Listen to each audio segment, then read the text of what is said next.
Go ahead, find a seat. You guys can find a seat. Open your Bibles to James chapter 4. 2 weeks left until spring break, guys. 2 weeks left, finish strong. Nathan told me 6 academic days left. You guys got this. Some of you may only have a 2 or 3 or something like that, but 6 academic days left. So, guys, I don't know if you rode with somebody on your way here. I'm assuming most of you carpool. Maybe you drive yourself, but maybe you carpool here with somebody and their car is absolutely trashed. Same here. I didn't carpool with anyone, but my car is absolutely trashed all the time. If I've picked you up, you know that if you get in the passenger seat, on the passenger seat floor, you will see a bunch of paper plates and then just a bunch of sunflower seeds. It's disgusting. There's clothes and shoes in the back. Let me explain the sunflower seeds because that caught your eye. Yes, or no, sorry. They didn't just spill out of the bag. It was cold, freezing cold at night. Probably, it may have been negative. I don't know what it was. It was freezing cold at night, but it was middle of the night. I had to get home. So, of course, what do? You eat sunflower seeds to keep you awake, right? And so that's what I was doing, and I had nowhere to spit them. And so I just figured, you know what? I'm not going to stick my hands outside and get frostbite. So I just threw them on the floor. That was 2 years ago. It's still there. So your shoes, maybe you picked up, if you've rode with me, you've picked up sunflower seeds from your shoes. Anyway, I drive a sweet little lady. Her name is Paula the Impala. She's incredible. 2006, Paula the Impala. And I drove her here tonight. I got her my freshman year of high school. She's lasted me a long time. The sucky thing about Paula is that she doesn't have a very good owner. I've clearly displayed that. But I'm talking about like the analog braking system's been out for 2 years. Power steering's not working. She probably needs an oil change. I'm not sure exactly. Tires are flat every once in a while and I don't take care of it. She's a horrible owner. Whenever you get in my car, if you were to get in my car and turn on my car, you would see a bunch of warning lights on the dash because Paula is never taken care of. Now, what's gonna happen to her if I don't take care of those things? It's been 2 years that the braking system's been out. If you don't know what that means, basically, it doesn't brake very well. It doesn't brake like a normal car. But what do I do? Or what's gonna happen? She's gonna die. She's dead. Completely dead. Because I'm a bad owner, she's gonna break down. Here's what we're gonna see tonight. In the same way that our cars put warning lights on us, on our dashes as we get in to warn us of something wrong, we have warning lights in our walk with Jesus too. Last week in James 4, Stephen walked us through the D key of the book. The D key was the verse that explained the entire understanding of the book. Chapter 4, verse 6, it said, God resists the proud, but gives grace to the humble. Then in verse 10, he said, humble yourselves before the Lord, and he will exalt you. James is telling us to put off pride and humble ourselves before the Lord. Tonight, we're gonna see that. Tonight, James gives us 3 warning signs that we might be a more prideful person than we realize. 3 warning signs that we might be more prideful than we are. And here's the question we're gonna get for every single one of those. For all 3 of those warning signs, here's the answer here's the answer to the question we're gonna get. You know what I'm trying to say? The answer we're gonna get is what truth about God leads me to humble myself before him? What truth about God leads me to humble myself before him? That's what we're gonna answer tonight. So jump in with me. Verse 11 of chapter 4, he says this. Don't criticize one another, brothers and sisters. Anyone who defames or judges a fellow believer defames and judges the law. If you judge the law, you are not a doer of the law, but a judge. There is one lawgiver and one judge who is able to save and destroy. But who are you to judge your neighbor? James jumps right into it, right? Verse 10, he said, humble yourselves before the Lord, and he will exalt you. Then he says, don't criticize one another. First warning light, don't criticize one another. It's almost as if he was saying, here's exactly what I mean. Don't criticize one another. Anyone who defames or judges a fellow believer defames and judges the law. Now let's not get confused here. James isn't talking about wise discernment of doctrine and false teachers. That's not what he's talking about. What he's talking about is criticism and unfair judgment. What happens when we criticize and judge others? He says, we defame the law itself. Now, what does that mean? Well, we're going to step back here for a second. If you're a believer in Jesus, you believe that you have broken the law. You believe you are a transgressor of God's law. And you believe that you needed Jesus, the one who fulfilled the law. You needed him to take your place. And he did just that by dying on the cross for your sin and raising from the dead, defeating sin and death forever. That's what Jesus did for you. And by believing and trusting in that, you were saved. In that alone, you were saved. You became a believer. When you put your faith in Jesus, you acknowledge that you are a lawbreaker and that you need Jesus. So what is James telling us? He's saying, you are a lawbreaker. We've seen it in chapter 2. He said, for whoever keeps the entire law and stumbles at one point is guilty of breaking the whole law. He's already told us that we're lawbreakers. And then here's what he says, and yet you judge and criticize other believers. In doing so, you have defamed and judged the law. You have pridefully elevated yourself above the law. That's what he's talking about. The law is no longer what you acknowledged you broke, but instead, it's what you've decided it would be. See, oftentimes when we do this as Christians, we're saying that there are certain sins that are acceptable for a Christian to struggle with. And then there's another list of sins that Christians can't struggle with, sins that are unacceptable to struggle with. And if you're struggling with them, you aren't a real Christian. Have you ever thought something similar to this? In quotes, I thought that this person was a Christian in high school, but then they moved away to college and started drinking, partying, sleeping with a girlfriend. I guess they're not saved. What are you doing in that moment when you say that? You're judging them and judging the law. Maybe for you it's okay to say that I can struggle with gossip, pornography, laziness, and anger. A Christian can struggle with those things. But if someone is partying, doing drugs, having sex before marriage, they're not a true Christian. Guys, that's like grading your own test, right? Like we all had that one lazy middle school or high school teacher that was like, all right, kids, pass out test, grab your test, maybe switch with somebody, but we're gonna grade our test now because I'm too lazy to do it outside on my free time. Maybe they didn't tell you that part, but that's actually the truth. And when you get your own test, you graded an A no matter what. Oh, I knew that, but I just answered it wrong in the moment. I knew that, so A, I'm not gonna dock myself points for that.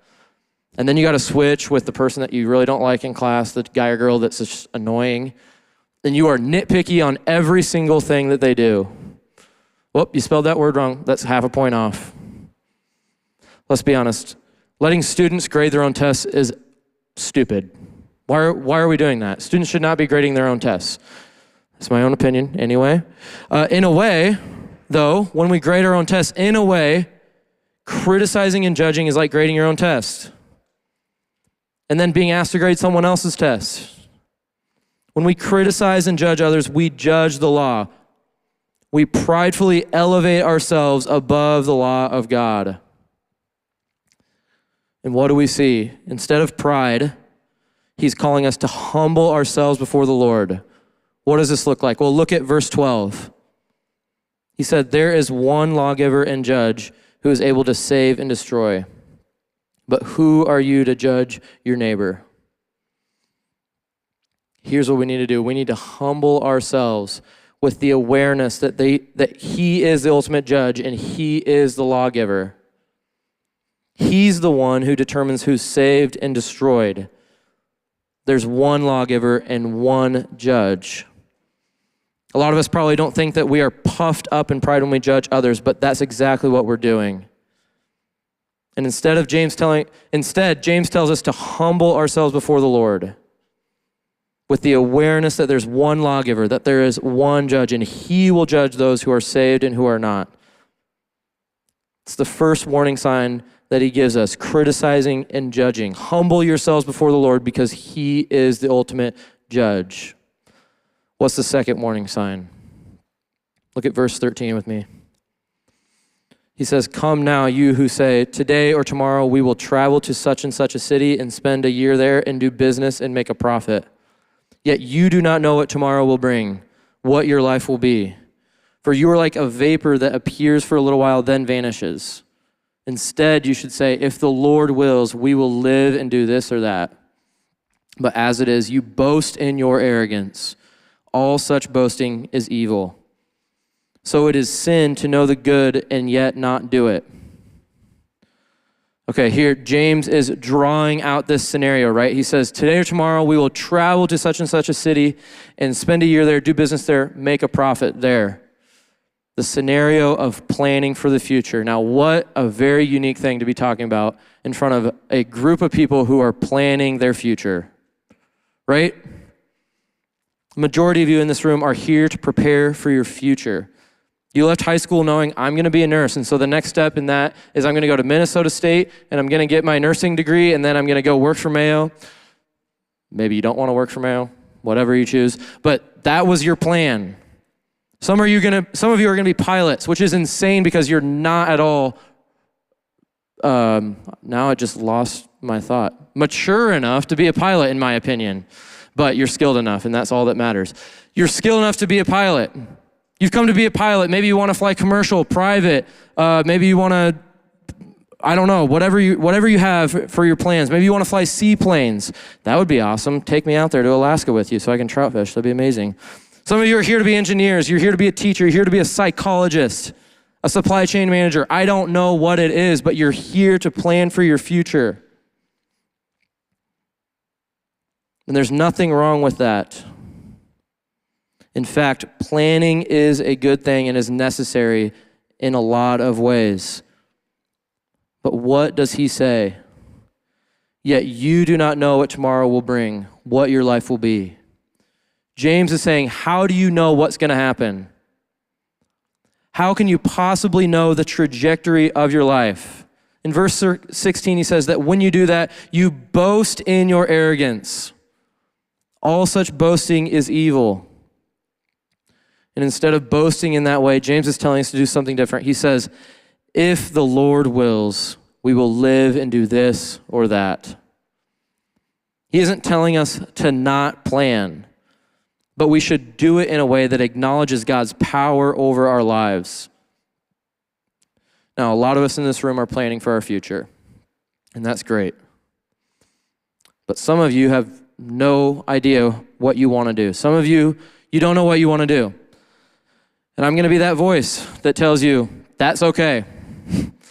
Just like everyone else tells you that. It's like, that's okay that you don't want to do. I'm going to say that again. That's fine. When I was a junior, senior in high school, I had no idea what I wanted to do. But I knew that my buddy Kyan was going to UNI and he wanted me to be his roommate. So I was like, all right, sounds good. So I went. In freshman year, I had no idea what I wanted to do. And now I'm here, but it doesn't matter. That's fine if you don't know what you want to do. It might change when you're 45. Who knows? But did you know that 48% of people who have a college degree don't actually work a job in that field? 48% of people who have a college degree don't work that job. This is a weird side note thing, but college is 10 times more about who you're going to be in the future, not what you're going to do in the future. It's not a fact. That's just my opinion from my brain. If you know what you want to do, that's okay. If you don't know what you want to do, that's okay. But let me talk serious for just a second. It's okay that you don't know what you want to do. But let me encourage you, don't exploit that.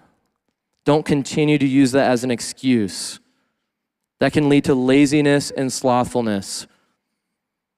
Guys, I've seen many people say that they don't know what they want to do, and just continue to use that as an excuse to live the way that they're living, to continue to sin the way that they're sinning, to not take any steps forward. My encouragement to you is try something, challenge yourself, take classes that you might be interested in, take a job this summer that's a little bit different and outside of your comfort zone. Try different things that God has gifted you in and continue in your walk with Jesus.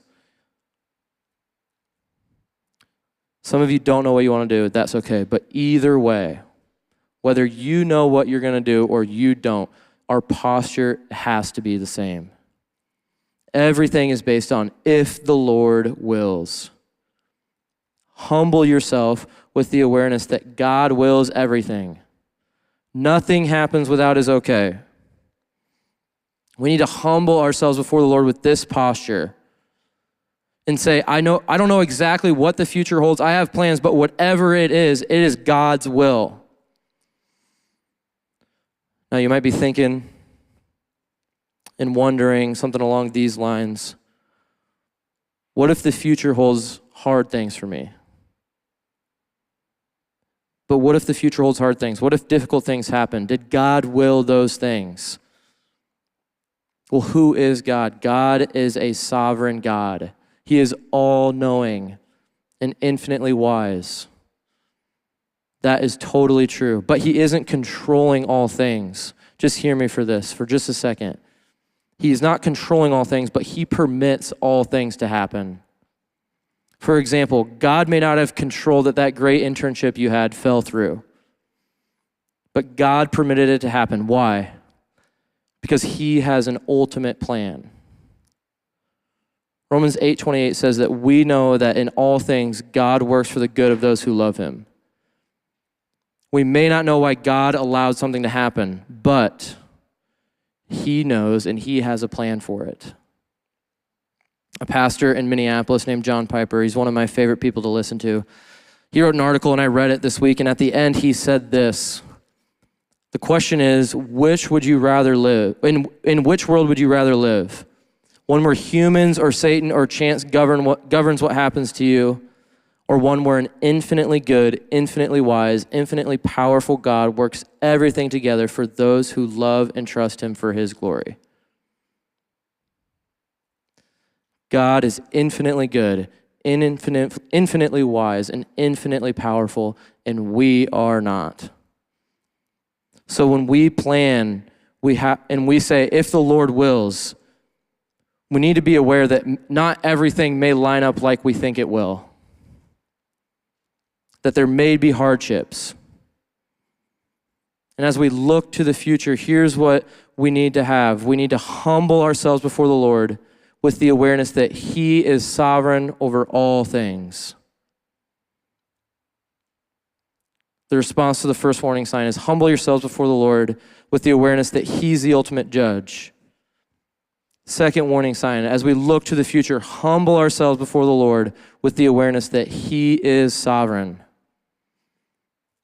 Now, what's the third? Look at chapter 5 with me. He says, come now, you rich people, weep and wail over all the miseries that are coming on you. Your wealth has rotted and your clothes are moth-eaten.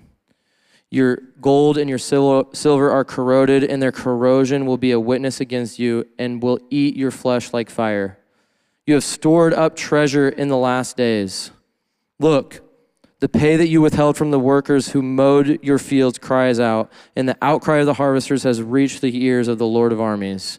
You have lived luxuriously on the earth and have indulged yourselves. You have fattened your hearts in a day of slaughter. You have condemned, you have murdered the righteous. Who does not resist you? What do we see? What's the third warning sign that we see here? It's greed. Greed is the third warning sign. In verse 3, he says, you have stored up treasure in the last days. The third warning sign James gives us is storing up treasures on this earth. Guys, maybe the greatest temptation you're going to face in your life is the temptation to create a false sense of security. Verse 2 says, your wealth has rotted and your clothes are moth-eaten. What is this saying? It's saying all wealth and belongings on this earth will perish. All treasure stored up here on earth will rot and be eaten by moths. Our money, our clothes, our cars, our homes, our boats, we will take nothing to the next life. Nothing stored up on this earth will be taken to the next life with you. Greed. But in this situation, I want to argue that greed has two sides. The first side is we often look to anxious, obsessive spending for security. Now, draw back again with me for a minute. in the book of James. We're in the book of James, and the subtitle is A Living Faith. What does a living faith look like? That's what we subtitled it. And there are things that the Bible will tell us is wrong that our culture completely agrees with.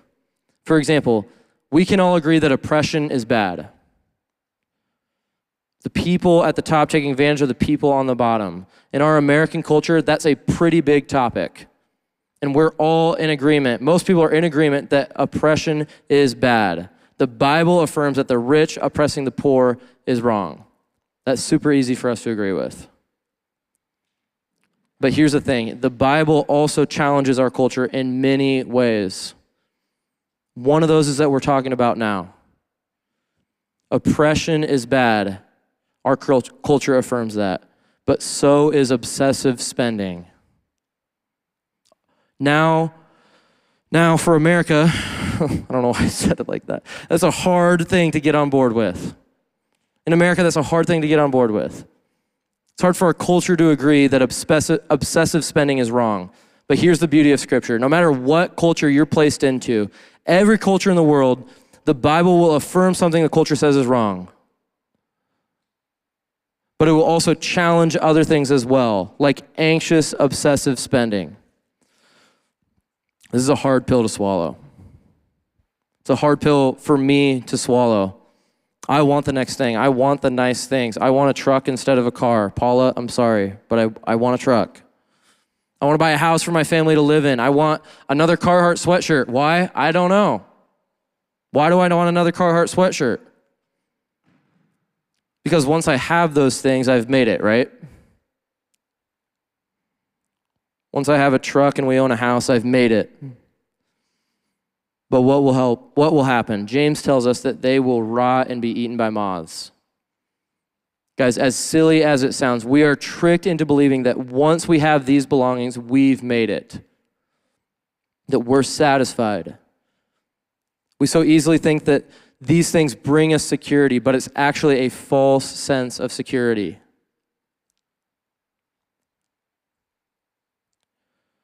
But maybe for you, it's not physical belongings, but money. And I know money can be physical and cash, but just roll with me. Maybe it's money. Saving as much as you possibly can. Another example of a false sense of security. Instead of anxious, obsessive spending, you fall into anxious, obsessive saving. For many of us in this room, we will also fall into anxious, obsessive saving. Now, I'm a stats guy. I love stats. If you were here 2 weeks ago, you know there's a lot of facts, a lot of stats. I love it. It opens my eyes to things. So I did a little research on our generation and how we spend money and how we save money and what the habits are. But here's what I found. I found that 43% of Gen Z will spend more than their income on a week-to-week basis. 43% of Gen Z. I also found that over 20% of Gen Z is predicted to max out their retirement plan. Now, I know that those don't seem like staggering numbers at all, but let's just put it in this room.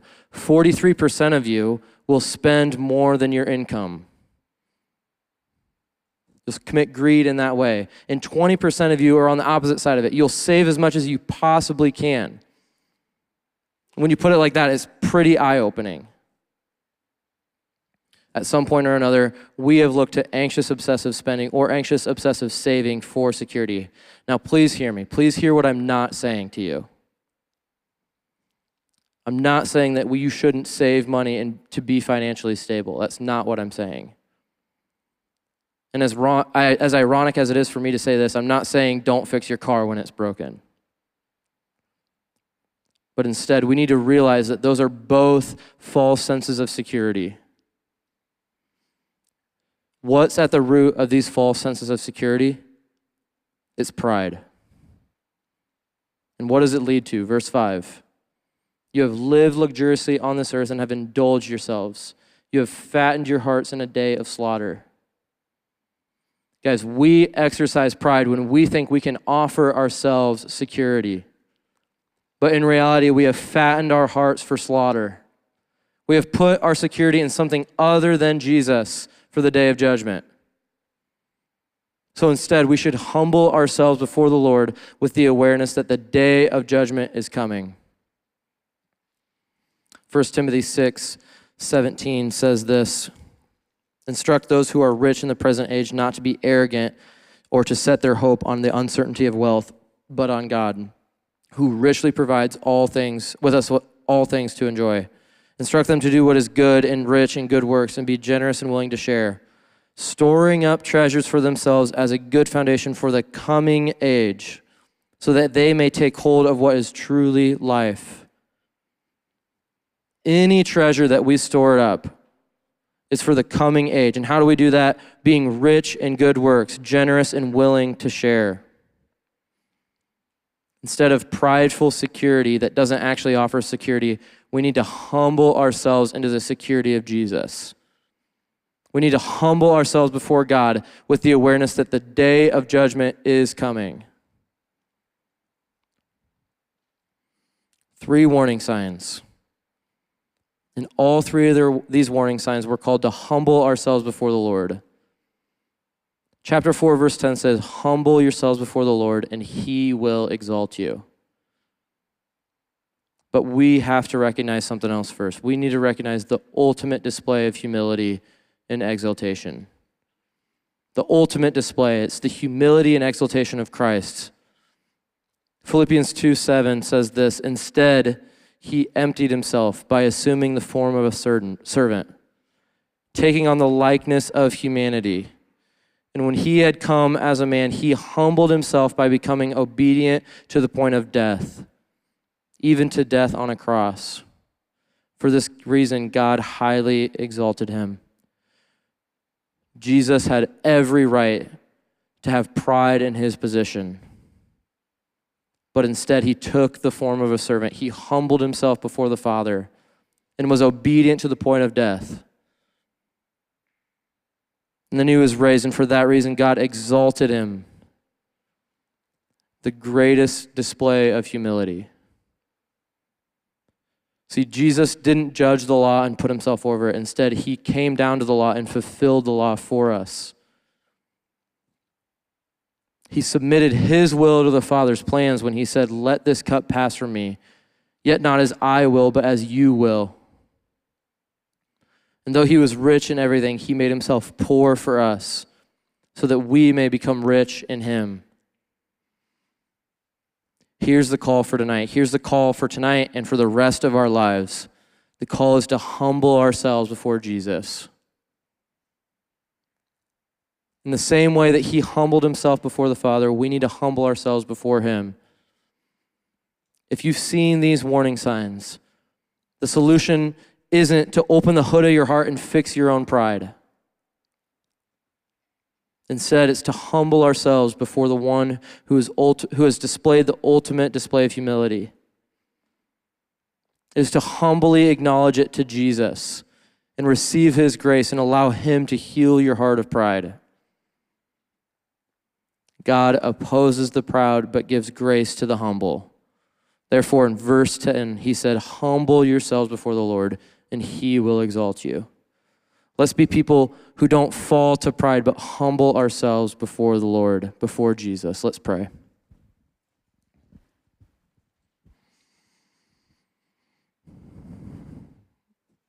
Jesus, you and what you were, what you did, what you have done is the ultimate display of humility.